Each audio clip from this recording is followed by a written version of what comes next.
जानना चाहिए अपना सेशन आज का, ठीक है।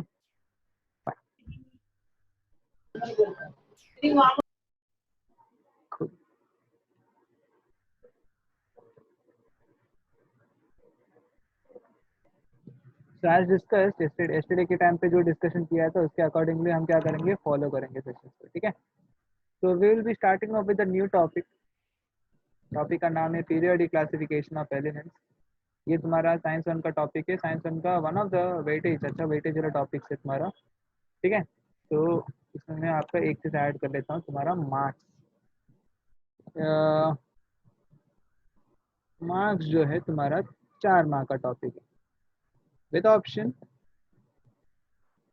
जो है 6 mark.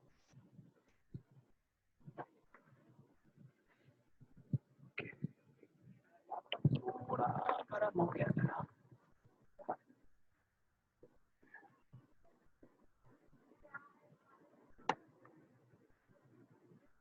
Okay, so who is this waiting in the waiting room? Okay,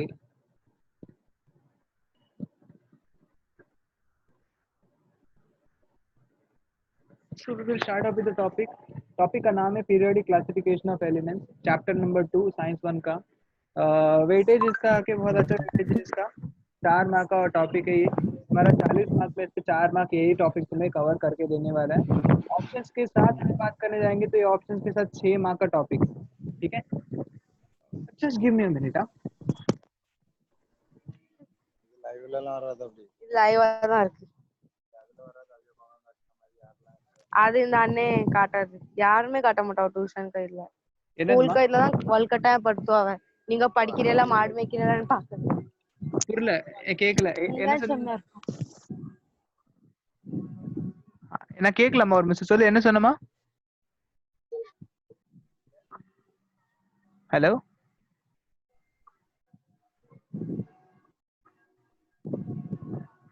okay. So topic का नाम है पीरियोडिक क्लासिफिकेशन ऑफ एलिमेंट्स। जैसा मैंने बताया था 4 मार्क का टॉपिक है ये, okay. So with options 6 marks का टॉपिक है, ठीक है। सो टॉपिक அப்ப तुम्हारा ஸ்கூலோட இங்க டியூஷன்ல சொல்லி கொடுக்கறதா நல்லா புரியும் தெரியுமா? அது இந்த அண்ணன் சொல்லி கொடுக்கறது. ஆமா, थैंक यू क्रेडिट्स की थैंक यू माँ। ओके, सो अभी बात, ये टॉपिक बहुत सिंपल है। आप लोग ने जो पहले के टाइम पे एलिमेंट्स के बारे में स्टडी किया रहेगा, उस एलिमेंट्स का क्लासिफिकेशन हम बात करेंगे, ठीक है। जैसे कि आप लोगों का स्कूल की बात करेंगे, स्कूल में आके तुम लोगों को क्लासिफाई किया अकॉर्डिंग टू योर क्लासेस। तो क्लास अभी छोटे बच्चे लोगों का based on your ages classify किया है कि इस टाइप के बच्चे लोगों को स्टैंडर्ड 1 में, दूसरे एज के बच्चे लोगों को स्टैंडर्ड 2 में, ऐसा करके क्लासिफाई करके रखा है, बराबर। एंड क्लास होने के बाद में तुम्हारे डिविजन्स के अकॉर्डिंग भी क्या करके रखा है, क्लासिफाई करके रखा है कि इस लैंग्वेज वाले बच्चे लोगों को हम क्लास डिवीजन ए में रखेंगे, इस लैंग्वेज वाले बच्चे लोगों को डिवीजन बी में रखेंगे, संस्कृत वाले बच्चे लोगों को डिवीजन सी में, तमिल मलयालम वाले को डी में, हिंदी वाले को ई में, ऐसा करके क्या करके रख सकते, क्लासिफाई कर सकते। तो वैसे ही ना साइंटिस्ट क्या करते थे, जो भी एलिमेंट्स को डिस्कवर करके रखा है उस एलिमेंट का डिस्कवरी, एलिमेंट्स को इजियर वे में स्टडी करने के लिए वो क्या करने की कोशिश किया था, क्लासिफाई करने की कोशिश करते थे, ओके। क्योंकि कैसा था, कोई कोई एलिमेंट्स ऐसा था, कोई ग्रुप ऑफ एलिमेंट्स क्या करता था, सिमिलर वे में बिहेव करता था। सिमिलर वे में बिहेव करने की वजह से ये सब क्या कर रहे हैं, इसको क्लासिफाई करने को एम किया था। फॉर एग्जाम्पल 4 एलिमेंट्स की बात करने जाएंगे, we can take sodium, potassium, sodium, potassium, rubidium, caesium. इस 4 एलिमेंट को बात करने जाएंगे। ये चारों एलिमेंट का प्रॉपर्टी ऑलमोस्ट सेम था, ऑलमोस्ट सिमिलर था। तो सिमिलर होने की वजह से इन चारों को एक जगह पे क्लासिफाई करने को ट्राई किया था। और एक टाइप का एलिमेंट्स की बात करने जाएंगे, क्लोरीन, ब्रोमीन, आयोडीन। इन सब एलिमेंट्स का भी ऑलमोस्ट सिमिलर बिहेवियर था। तो ये सिमिलर बिहेवियर होने की वजह से इनको भी अलग से स्टडी क्लासिफाई करने का था। तो main topic gist of the topic क्या है यहाँ पे, कि आपको इस टॉपिक में हिस्ट्री पढ़ना है। हिस्ट्री एज इन एलिमेंट्स को क्लासिफाई कैसा किया है, क्लासिफिकेशन के टर्म्स पे इन्होंने क्या क्या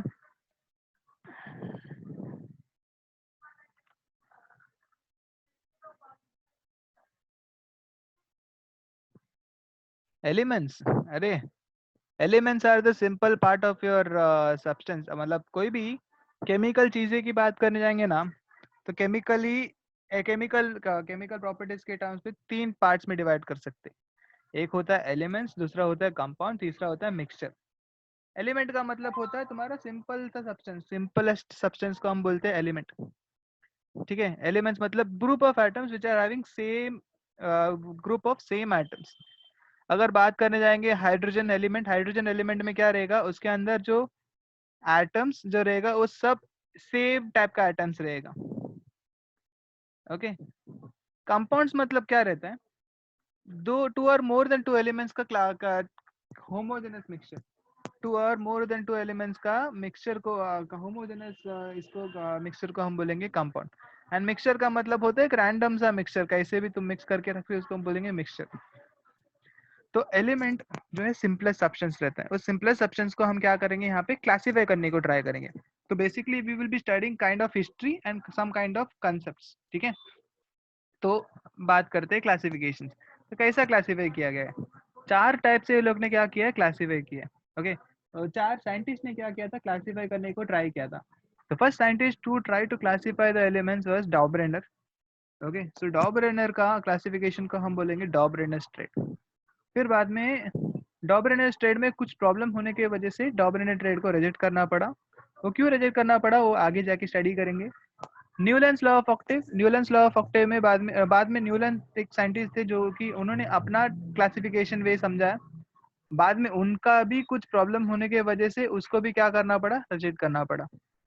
फिर बाद में आया Mendeleev's periodic table. Mendeleev's periodic table एक साइंटिस्ट जो कि उनका तरफ से एक टाइप ऑफ क्लासिफिकेशन फॉलो किया था। फिर बाद में कुछ कारणों के वजह से उनका भी टेबल को रिजेक्ट करना पड़ा। Finally so we are following this table, modern periodic table, which is almost proper। ठीक है, जो कि मेंडलीव पीरियोडिक टेबल में जो कुछ भी डीमेरिट्स जो कि मतलब प्रॉब्लम्स था उसको ये सॉल्व कर रहा है। ओके, जो कुछ भी इधर प्रॉब्लम हो रहा था ये प्रॉब्लम को ये टेबल सॉल्व करके दिया। ओके, सो ये सॉल्व करके देने के बाद जो टेबल बना है ये टेबल को मॉडर्न पीरियोडिक टेबल बता रहे। And right till now we are using this modern periodic table as a reference. ठीक है, what is the content of this chapter. हाँ हाँ, ಕಂಟೆಂಟ್ ನಾ ಪುರಿಲ್ಲ. मतलब कि இந்த चैप्टरல என்னது मतलब எதை பத்தி சொல்லிருக்காங்க? एलिमेंट्स को कैसा क्लासिफाई करना है, एलिमेंट्स और 118 एलिमेंट्स இருக்குது, 118 एलिमेंट्स को कैसा क्लासिफाई किया है उसको ही हम बात करेंगे इस टॉपिक में पूरा। ओके, क्लासिफाई का मतलब क्या है, अरेंज करके रखना है। अरेंजमेंट ऑफ एलिमेंट्स को हम बोल सकते हैं क्लासिफिकेशन। वैसा टाइप का अरेंजमेंट जो कि इजी पड़े। आप समझो कोई भी ऐसा, तुम्हारे स्कूल की बात करने जाएंगे, स्कूल में अगर सपोज मेरे को डायरेक्टली ये पता करना है कि कोई संस्कृत पढ़ने वाले बच्चों की बात करने जाएंगे, तो संस्कृत पढ़ने वाले बच्चों को एक पर्टिकुलर डिवीजन में सेव मतलब रखे रहेंगे। तो उसको आइडेंटिफाई करने के लिए मेरे को उस क्लासीफाई करके रखूंगा जो कि मेरे को इजी पड़ेगा पहचानने के लिए। रैंडम से अगर सपोज मैं करूंगा तो और उसको बाद में फाइंड करने जाऊंगा, it would be very difficult for me to identify. तो उसके लिए क्या करना पड़ता है, उसको अरेंज करना पड़ेगा। अरेंज करने के बाद उसको कोई प्रॉपर्टी के नाम से मैं क्या करूंगा, उसको क्लासीफाई करूंगा। क्लासीफाई का मतलब मैं सेग्रीगेट मतलब अलग अलग करके रखूंगा मैं। से सपोज आपको मैं स्कूल का एग्जांपल दिया था, स्कूल में समझो 10th का डिवीजन है, 10th का क्लास है। अभी 10th के क्लास में बात करने जाएंगे, there are many language speaking students. Okay, language speaking students की बात करने जाएंगे, so we can classify them according to the second language perspective, नहीं सेकेंड नहीं, थर्ड लैंग्वेज पर्सपेक्टिव से हम क्या कर सकते हैं, सेपरेट करके रख सकते हैं। अभी जो मराठी बात कर जो गुजराती बात करने वाले बच्चों को will consider to be in a division A. जो जो तमिल बात करने वाले बच्चे रहेंगे उनको हम डिवीजन बी में, जो मलयालम बात करने वाले बच्चे रहेंगे उनको डिवीजन सी में, जो संस्कृत सीखने के लिए है वो लोग डिवीजन डी में, जो प्योर हिंदी बात करने वाले बच्चे उनको हम डिवीजन ई में। अभी अगर सपोज कोई हिंदी बात करने वाले बच्चे को अगर मैं फाइंड मतलब हिंदी थर्ड लैंग्वेज के नाम स्टडी करने वाले बच्चे को अगर पकड़ने जाऊंगा, तो I will straight away go to division E. ठीक है, मैं बाकी 4 डिविजन्स पे जाऊंगा ही नहीं क्योंकि उसमें हिंदी वाले बच्चे लोग है ही नहीं। तो इस दिस वे मेरे को क्या पता चल जाएगा, it would be very easy for me to identify कि हाँ इस कैटेगरी के बच्चे इधर ही मिलेंगे। तो वैसे ही साइंटिस्ट ने क्या किया है, एक टाइप ऑफ क्लासिफिकेशन करके रखा है जिससे कोई रिक्वायरमेंट उनकी तरफ से चाहिए, जैसे कि उनको ऐसा टाइप का चाहिए जैसे कि सॉफ्ट मेटल चाहिए जिसका मतलब रिएक्शन इसी तरफ से होना चाहिए। ऐसा कोई प्रॉपर्टीज अगर ऑलरेडी डिफाइंड रहेगा, वो लोग क्या कर सकते हैं, वो टेबल यूज करके क्या कर सकते हैं, आइडेंटिफाई कर सकते हैं instead of randomly studying each and every element. वो टेबल के थ्रू इजीली पिक कर सकते हैं। फॉर दिस रीजन साइंटिस्ट ने ये टेबल फॉर्म में अरेंज करने को ट्राई किया था। Okay, so this is the overall view कि क्लासीफाई क्यों किया, क्योंकि इजी पड़ेगा सबको, कोई भी चीज को पहचानने के लिए, अंडरस्टैंड करने के लिए एंड रिक्वायरमेंट के टाइम पे आइडेंटिफाई करने के लिए ये बहुत इजी पड़ेगा। इसके लिए क्लासिफिकेशन बहुत इंपॉर्टेंट लगा। Okay, so what I will do, I will go through each and every classification types, उसके बाद आपको समझ में आ जाएगा। ठीक है, ನಾನು ಆರಂಭಿಕವೇ ಇಲ್ಲಮ್ಮ ಕೊಂಚ ಪೊರುಂಗ. So पहले टॉपिक है Doberener's triad. Okay, Dobereiner triad it's a type of classification जो कि डॉबरेनर साइंटिस्ट ने स्टार्ट किया था 1817 के टाइम पे। उन्होंने अपना थियरी प्रपोज किया था। ओके, सो पॉइंट बहुत सिंपल है यहाँ पे। क्या किया था उन्होंने, 3 एलिमेंट्स को कंसिडर किया था with the similar properties, chemical properties. अरे का केमिकल एंड फिजिकल प्रॉपर्टीज रहता है। फिजिकल प्रॉपर्टीज का मतलब क्या होता है, वो कैसा दिखता है, जैसे कि अगर वो सॉलिड है, लिक्विड है, गैस है, वो कौन सा कलर का है, वो सब चीजें किस में आ जाएगा, फिजिकल प्रॉपर्टी। केमिकल प्रॉपर्टी का मतलब क्या होता है, वो केमिकली कैसा बिहेव करेगा, मीनिंग वो कैसा रिएक्ट करेगा, इसके साथ मिला तो कैसा रिएक्ट करेगा, ऑक्सीजन के साथ रिएक्ट मिला तो कैसा रिएक्ट करेगा। ऐसा जो केमिकल जो प्रॉपर्टीज जो केमिकली बिहेव करेगा उसको हम केमिकल प्रॉपर्टीज बोलेंगे। वैसा डॉबरेनर ने क्या किया, थ्री एलिमेंट्स के एलिमेंट जो तीन एलिमेंट को लिया, तीनों एलिमेंट का केमिकल प्रॉपर्टीज ऑलमोस्ट सिमिलर रहेगा। ठीक है, अभी तीनों एलिमेंट्स को लिया, तीन एलिमेंट को लेके उसको ऑर्डर से in increasing order of atomic मास, ठीक है, इंक्रीजिंग ऑर्डर ऑफ एटॉमिक मास के मास पे उन्होंने क्या किया, अरेंज किया। फॉर एग्जाम्पल लेट्स कंसिडर, आपको एक सिंपल सा एग्जाम्पल देता हूँ मैं। ठीक है,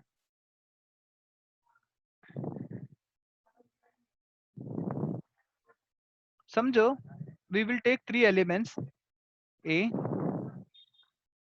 बी एंड सी, और इसका हम क्या करेंगे, एटॉमिक मास नंबर ले लेंगे, ए का 10, बी का we won't find right now, C का 12। ओके, बी का let's skip to B 11। Okay, तीन एलिमेंट से तीनों एलिमेंट्स का atomic increasing order of atomic mass number पे क्या किया, उसको अरेंज करके रखा है। देखो, he arranged 3 elements in the triad in the increasing order of atomic mass. Okay, उसके बाद क्या बोला, the atomic mass of middle element, that is ये बी वाला एलिमेंट का जो एटॉमिक मास रहेगा will approximately equal to mean of atomic mass of other 2 elements.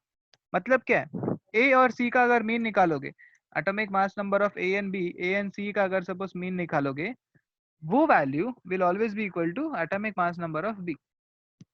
Meaning atomic mean मतलब क्या होता है, एवरेज। तो 10 और 12 का एवरेज अगर निकालोगे which will be equal to 11, ये 11 is equal to atomic mass number of B. ठीक है, समझ में आया इतना। तो पहला पॉइंट क्या था डॉबरेनर ट्रेड में, ही selected 3 elements which is having similar properties, 3 element similar properties वाला लिया, उसको increasing order of atomic mass number पे उसको अरेंज किया। ठीक है, मीनिंग पहला छोटा, फिर उसके बाद उससे बड़ा, फिर बाद में सबसे बड़ा। फिर बाद में उन्होंने ये कहा कि average of first and third या mean of first and third will approximately equal to atomic mass number of second element. ठीक है, ये मार्क करके रख लेना, ये बहुत सिंपल सा डेफिनेशन है एंड आप लोग याद भी रख सकते हैं। पहला और तीसरे का mean will be approximately equal to second का एटॉमिक मास नंबर। क्या क्या वर्ड याद रखना है? Increasing order, atomic mass, atomic mass of middle element is approximately equal to atomic mass number of other two elements। ये सब keywords, ठीक है? ओके, तो डॉबरेनर का थियरी के हिसाब से ये सब तो उन्होंने बता दिया, और ये एक रेफरेंस के लिए बताया। एग्जांपल्स मैं आपको आगे के स्लाइड्स में देता हूँ मैं।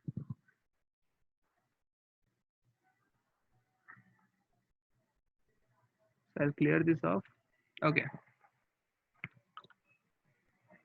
so you can see over here, ये तुम्हारा एग्जांपल्स है।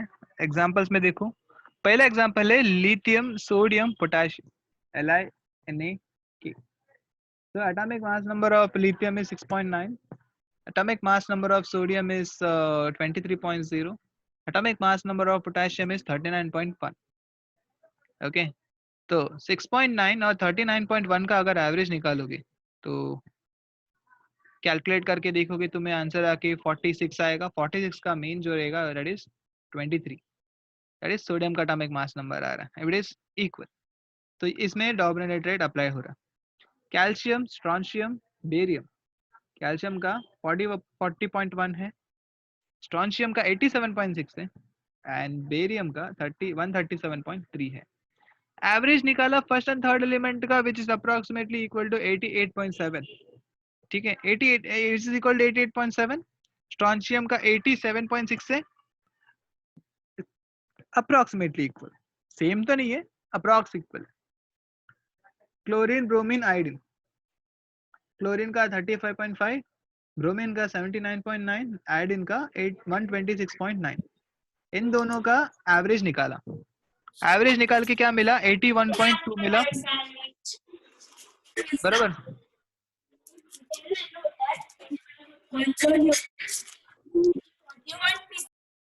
हाँ,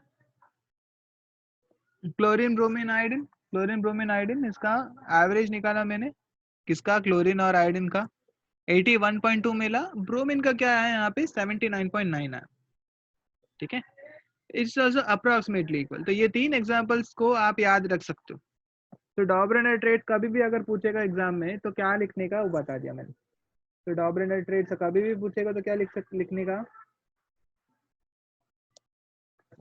डॉबरेनेट्रेट क्या है, ठीक है, डॉबरेनेट्रेट क्या है, एग्जाम्पल एक समझा देने का। एग्जाम्पल आपको कभी भी याद रखना रहेगा तो क्या याद रखोगे? Lithium, sodium, potassium. ये एलिना का LiNa। तो Li for lithium, Na for sodium, potassium K for potassium. Lithium का 6.9, Na का 23, पोटेशियम का 31.9। ये एक एग्जाम्पल भी अगर याद रखोगे बहुत ज्यादा है। ठीक है, फिर बाद में हम बात करेंगे। ओके, आपका टेक्स्ट बुक पे आते हैं फिलहाल।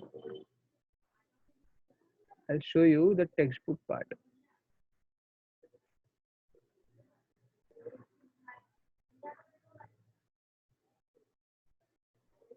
हमारे टेक्स्ट बुक में एक छोटा सा पार्ट दिया है, ये पार्ट को तुम्हें ट्राई करना है। ठीक है, identify Dobereiner straight from the following group of elements having similar chemical properties. आप लोग के पास अगर नोटबुक रहेगा तो नोटबुक में क्या कर सकते हो? इन तीनों में से जो मेरा डॉबरेनर ट्राइड है वो तुम्हें प्रूव करना है। ठीक है, तो सॉल्व करके मेरे को बताओ, चैट पे अपडेट करो कौन सा आके डॉबरेनर ट्राइड है और कौन सा नहीं है करके। सोल्यूशन आपको 5 मिनट में आपको मैं दे दूंगा। आपको खाली एवरेज निकालना है फर्स्ट और थर्ड का। तो आप लोग एवरेज निकाल के मेरे को बताओ कि मैच हो रहा है या नहीं करके। ठीक है, एक 5 मिनट का टाइम दे रहा हूँ, वापस 7:25 को तुम लोग चैट पे अपडेट करो। ठीक है, ट्राई करो वो वाला पार्ट।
अच्छा प्रॉब्लम है, अरे टेक्स्ट बुक में है सम ये वाला, तो टेक्स्ट बुक तो मैं रेफर कर सकता हूँ।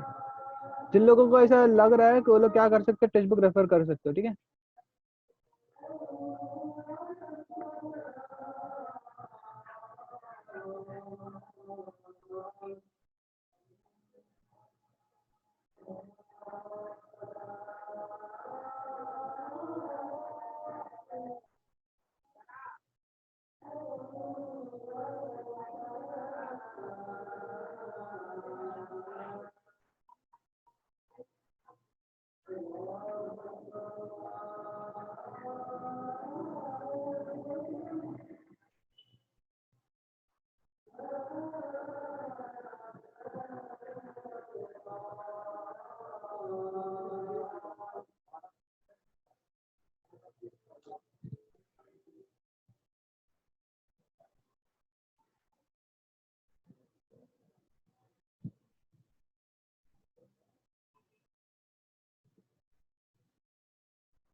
हुआ क्या, कुछ अपडेट क्यों नहीं आ रहा चैट पे? एवरेज ही तो फाइंड करना था सबको। आया क्या किसी को?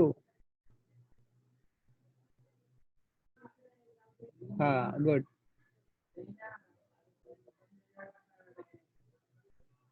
सेम है, 3 सेम है। ओके, मुझे बस ये बताना 1 2 और 3, मतलब 1 2 और 3 में कौन सा डोमिनेट फॉलो किया है। अगर सपोज तीनों फॉलो किया तो 1 2 3 टाइप करना। अगर खाली एक ही फॉलो हुआ है तो खाली 1 लिखना, मतलब वन वन खाली फॉलो हुआ तो 1 लिखना, 2 खाली फॉलो हुआ तो 2 लिखना, 3 खाली फॉलो हुआ तो 3 लिखना। चैट अपडेट तुरंत करो क्योंकि मीटिंग भी ऑलमोस्ट खत्म होने आ गया है।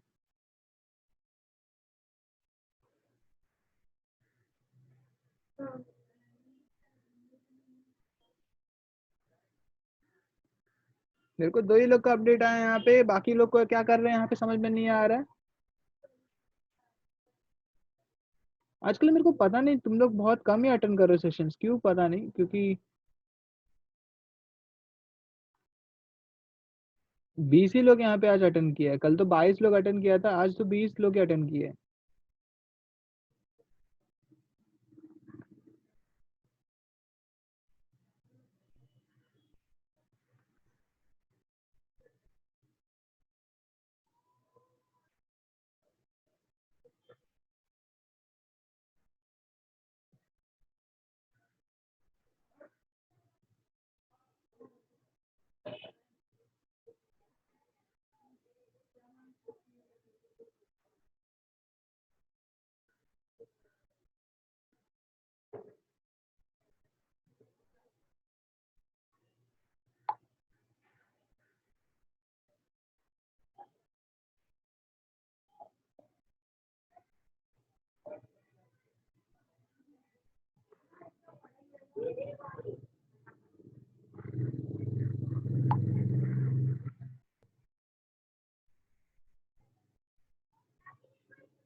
कितना टाइम सॉल्व करोगे तुम, जल्दी सॉल्व करो।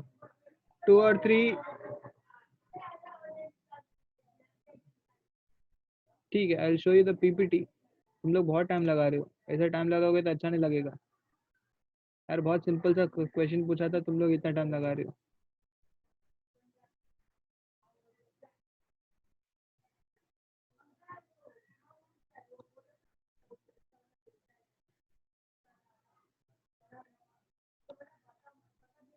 ओके,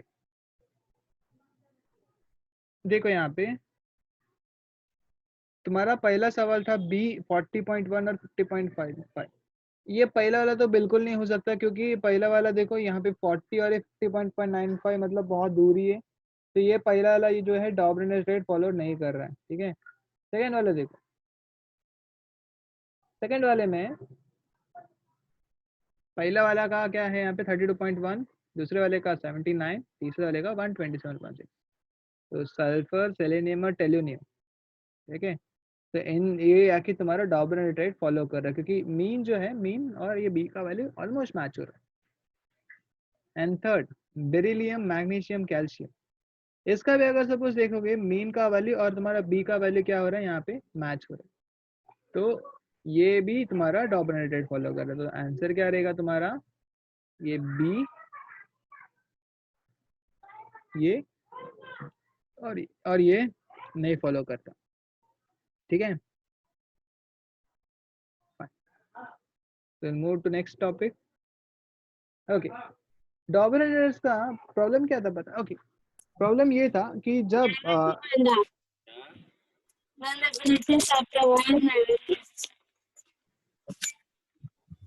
आप ही पढ़ना चाहिए। कंडीपा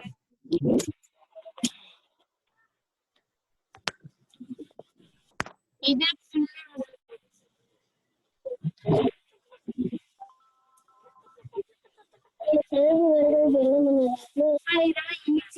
म्यूट करो रे।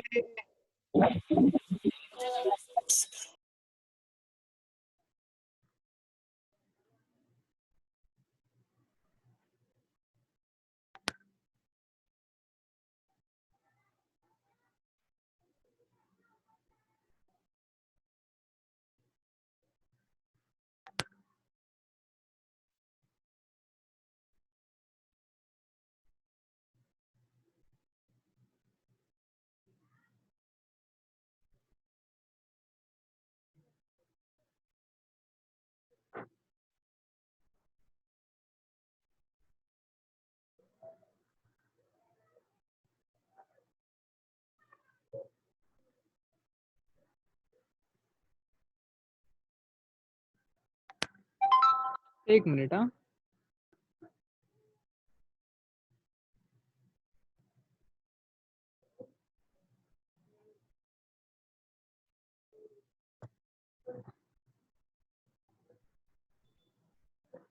ठीक, ड्रॉबैक क्या रहेगा इसमें, क्योंकि ये जो डिस्कवरी हुआ था ये 1817 के टाइम पे था। 1817 के टाइम पे there were only few elements which were discovered. Okay, समझ लो एक 30-40 एलिमेंट्स ही क्या हुआ था तब के टाइम पे डिस्कवर हुआ था, जिसके वजह से डॉबरिनर को सभी एलिमेंट्स को ऐसा ट्रिपलेट्स के, ट्राइड्स के फॉर्म में क्लासीफाई नहीं कर पा रहे थे। ओके, तो ट्राइड मतलब क्या होता है, तीन, तो तीन तीन के फॉर्म में अरेंज नहीं कर पा रहा था, ठीक है। तो वो एक प्रॉब्लम था। दूसरा, जैसे जैसे नए एलिमेंट डिस्कवर हो रहे थे, नए एलिमेंट डिस्कवरी होने के बाद उस एलिमेंट को भी ट्रिपलेट्स फॉर्म नहीं कर पा रहे थे, ट्राइड फॉर्म नहीं कर पा रहे थे, ठीक है। Hence this was rejected. All the known elements were not classified in the into the triads, मतलब जितना भी उस समय जो नोन एलिमेंट्स थे, और मतलब जिस समय रॉबर्टर के टाइम पे जितना भी एलिमेंट डिस्कवर्ड थे वो एलिमेंट्स वो बराबर से क्लासिफाई नहीं कर पाए, तो दिस वाज रिजेक्टेड। नेक्स्ट आया, नेक्स्ट साइंटिस्ट जो आया वो आया न्यूलैंड। न्यूलैंड ने क्या किया, न्यूलैंड ने वही चीज इम्प्लीमेंट किया जो डॉबरेनर ने किया था, लेकिन उन्होंने क्या किया, एक उन्होंने क्या बोला, he arranged all the elements in the increasing order of their atomic masses। डॉबरेनर क्या करते थे, सिमिलर प्रॉपर्टी वाले एलिमेंट्स को क्या करते थे, तीन तीन के फॉर्म में अरेंज करके बताते थे। इधर ऐसा नहीं, इधर न्यूलैंड ने क्या किया, जो भी एलिमेंट पता था वो एलिमेंट को increasing order of atomic masses में अरेंज कर दिया, ठीक है। लाइटेस्ट एलिमेंट जो था हाइड्रोजन एंड थोरियम, जब तक थोरियम तक ही डिस्कवर हुआ था, थोरियम तक उन्होंने क्या किया, अरेंज करके रखा था। और उन्होंने क्या कहा, एट्थ एलिमेंट और फर्स्ट एलिमेंट को प्रॉपर्टी कभी भी सेम रहेगा। Every eighth element had the property similar to those of first. Okay, इस एग्जांपल की बात करने जाएंगे, sodium and lithium have similar properties, okay, तो ये था तुम्हारा न्यूरॉन सॉफ्टवेयर, समझो। लिथियम और सोडियम, लिथियम और सोडियम का केमिकल प्रॉपर्टीज भी ऑलमोस्ट सेम था। समझो ये तुम्हारा फर्स्ट एलिमेंट है, ये तुम्हारा एट्थ एलिमेंट है। सेम वे यहाँ पे beryllium is your first element, eighth element of beryllium is magnesium. इन दोनों का प्रॉपर्टी सेम है। बोरॉन एंड एल्यूमिनियम का प्रॉपर्टी ऑलमोस्ट सेम है। कैल्शियम और सिलिकॉन का भी, सॉरी कार्बन और सिलिकॉन का भी सेम है, तो प्रॉपर्टी सेम है।